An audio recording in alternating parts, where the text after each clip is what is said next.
बेहद खास मेहमान कार्यक्रम में हो रहे हैं शामिल आनंद राठी वेल्थ के जॉइंट सीईओ फिरोज़ अजीज़ साहब हमारे साथ हमारे स्टूडियो में। फिरोज़ सर, गुड मॉर्निंग, बहुत बहुत स्वागत है आपका। आपको आनंद राठी वेल्थ की पूरी टीम और आपके सभी कस्टमर्स को दिवाली की एडवांस में बहुत बहुत शुभकामनाएं। और आप जिस तरह से बहुत ही बेहतरीन काम कर रहे हैं पूरे देश भर के लिए वेल्थ बनाने का, ये साल आपके लिए और बेहतरीन साबित हो और अच्छी आप वेल्थ बनाएं, ऐसी हमारी शुभकामनाएं। थैंक यू अनिल सर, इतनी अच्छी प्यारी विश की आपने। मैं सोच रहा हूँ उसको एग्जैक्टली डिटो आपको बोलूँ, कोर्स कॉपी लगेगा, बट आई थिंक इतनी प्यारी विश आपने की। हम तो देश के पैसे मैनेज सिर्फ 12,000 परिवार के मैनेज कर सकते हैं। आप उसी को क्रोर्स में मल्टीप्लाई कर सकते हैं, लैक्स में मल्टीप्लाई कर सकते हैं। That's what you do for India. नहीं, I am glad. Thank you sir. Diwali के नज़दीक जैसे जैसे पहुँच रहे, थोड़ा मूड माहौल ठीक हो रहा है, नहीं तो ऐसा लग रहा था कि इस बार डिप्रेसिंग वाली दिवाली ना मनानी पड़ जाए कहीं। क्या लग रहा है सर, मूड माहौल बाज़ार का इस वक्त आपको क्या लग रहा है कि बाज़ार वाकई में कुछ एक साल के शांत रहने के बाद अब कमाल करने की तैयारी में है? यस अनिल जी, कमाल करने की तैयारी में तो है। अब कमाल का जो डेफिनेशन है वो सबका अलग अलग होता है। मेरा कमाल का डेफिनेशन इतना होता है कि भाई मीडियन रिटर्न निफ्टी की आधा टाइम वो 11 से ऊपर देती है, आधा टाइम 11 से कम देती है। That's called the median return. Median से ज्यादा आने की अच्छी खासी उम्मीद है। दैट्स व्हाट आई कॉल कमाल। अब मैं कमाल बोल दूं, किसी को 30% की उम्मीद हो, क्योंकि गोल्ड जैसे भाग रहा है, लोगों की उम्मीदें अलग लेवल पे पहुंच गई। करेक्ट। सो मीडियन से ज्यादा रिटर्न आने की संभावना है। आप इस दिवाली में बैठे हैं, लास्ट दिवाली से कुछ नहीं हुआ, 4-5% की नेगेटिव रिटर्न आई है। राइट सितंबर टू सितंबर या अक्टूबर टू सितंबर। उसके प्रीवियस ऑलमोस्ट 25-30% की रिटर्न आ गई थी। और एक साल रिलैक्स किया, तो द प्रोबेबिलिटी दैट ये अच्छा करेगी ये साल ज्यादा है। 11-12 से ज्यादा कर दे निफ्टी तो ब्रॉडर मार्केट में 15-16 की उम्मीद है। क्यों कहता हूं? दो कारणों से कहता हूं कि ब्रॉडर मार्केट में 15-16 की उम्मीद है। काफी बार ऐसा भी होता है कि निफ्टी ने 12 किया बट स्मॉल कैप ने 2 ही किया। क्योंकि कल का भी अगर परसों का आंकड़ा देखो ना, स्मॉल कैप में 538 करोड़ रुपया आया है एक दिन में। अच्छा, तो जो फ्लोज हैं ब्रॉडर मार्केट में इंडिया के, वो थमते बिल्कुल नहीं दिख रहे। लास्ट 28 डेज वर्किंग डेज में स्मॉल कैप में पॉजिटिव इनफ्लो आया है। और highest I have seen in the last 1 year is day before yesterday, इसीलिए वो याद है। दूसरा इसलिए कह रहा हूं कि संभावना मीडियन से ज्यादा आने की है, क्योंकि मैं 4 इकोनॉमिक चीजें चेक करता हूं। GIFC, okay, G is GDP 7.8 की जीडीपी ठीक ठाक है। इन्फ्लेशन 2.1, फिर होता है टैक्स कलेक्शन, राइट, और फिस्कल देखें 2.7 लाख करोड़ की जो डिविडेंड आ रही है आरबीआई से, वो फिस्कल पोजीशन को ठीक कर देगी।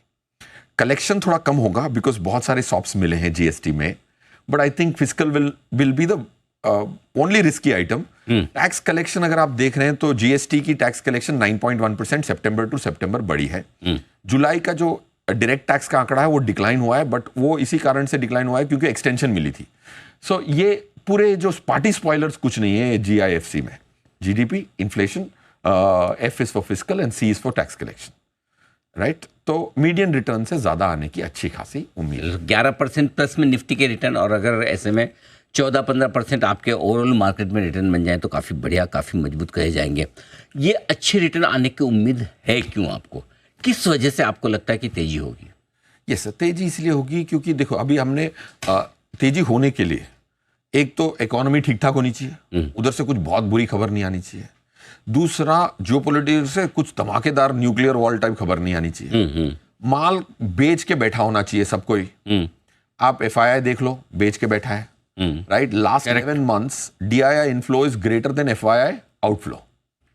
ओके, लास्ट ये पूरे जनवरी से लेके अब तक तो लोग माल बेच के बैठे हैं, कैश मार्केट में बेच के बैठा है FII। रिटेल भी हैवी नहीं है, मार्जिन फंडिंग की जो बुक्स हैं टॉप 5 ब्रोकर्स की वो पीक पे नहीं है, और डोमेस्टिक को पैसा आ रहा है। तो डिमांड सप्लाई का जो इक्वेशन है वो भी ठीक ठाक लग रहा है। एंड अगर आप फ्यूचर्स पोजीशंस में जाते हैं तो FII की ऑलमोस्ट 8% की लॉन्ग पोजीशंस हैं। ऐसे मौके पे शॉर्ट स्क्वीज आना साल भर में एक bar is not very difficult. ठीक बात है। तो FIIs की पोजीशंस कम है, भारत में इन्वेस्टर्स के पैसे काफ़ी मजबूत आ रहे हैं, इकोनॉमी की सिचुएशन काफ़ी बेहतर है। अब ऐसे में एक बार इक्विटी मार्केट पे ही रहते हुए कहाँ आपको लगता है कि अच्छे पैसे बन सकते हैं इस बाजार में? कौन से थीम्स आपको पसंद है? मेरे हिसाब से एक अगर लंबी अवधि की थीम मैं बोलूं तो वो कैपिटल मार्केट होगी। It's the most non popular theme, but अगर इंडिया की जो फाइनेंशियलाइजेशन की गाड़ी चल पड़ी है, अगर आप 5 साल के बाद देखेंगे तो निफ्टी में 1, 2 या 3 कैपिटल मार्केट इंफ्रास्ट्रक्चर स्टॉक्स या एक्सचेंजेस, ये सब वो निफ्टी के अंदर आएंगे। अगर निफ्टी के अंदर आएंगे तो इनकी वैल्यूज री रेट होती हैं और एटलीस्ट उसमें बॉयंसी आती है, क्योंकि निफ्टी आज की इंडेक्स के पैसे जो हैं, इंडिया के इंडेक्स फंडों के 8-9 लाख करोड़, वो निफ्टी और सेंसेक्स में ही 92% है। तो मेरा ये मानना है कि कैपिटल मार्केट इंडेक्स के जो 15 स्टॉक्स हैं, उसमें से आप ये अनुमान लगाएं कि कौन से स्टॉक्स की इंक्लूजन्स होंगी ये बड़े इंडिसेस में।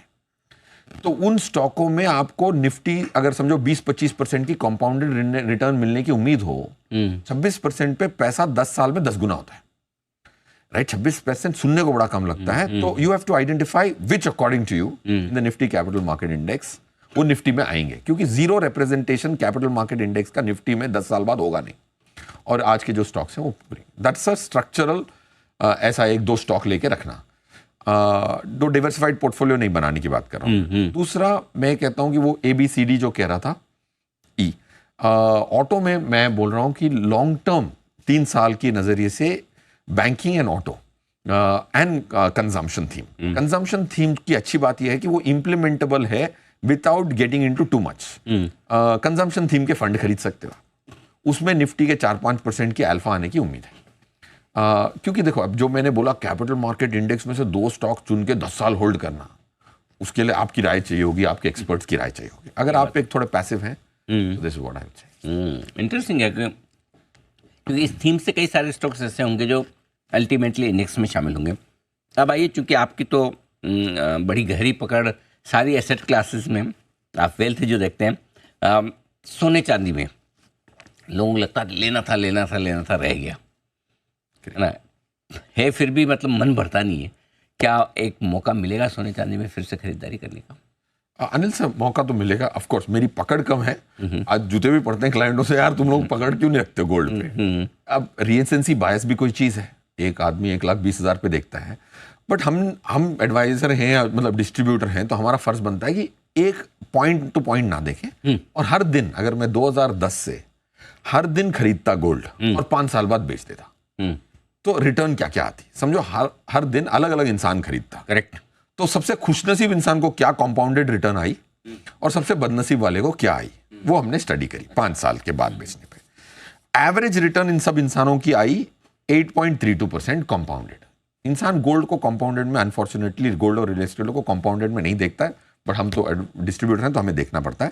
8.32% is the average return of a 5-year holding of gold from 2010, 5-year holding. ठीक है। मीडियन रिटर्न, ये बहुत इंपॉर्टेंट आंकड़े हैं, कोई भी अपना पैसा मैनेज। मीडियन वो होता है कि जिसमें आधा टाइम उससे ज्यादा, आधा टाइम उससे कम, तो 10.5 की मीडियन रिटर्न है, राइट? मिनिमम कौन सबसे बदनसीब था? 5 साल का गोल्ड का ओनर ऐसा भी है जिसने -3% कंपाउंडेड रिटर्न कमाई गोल्ड। अच्छा।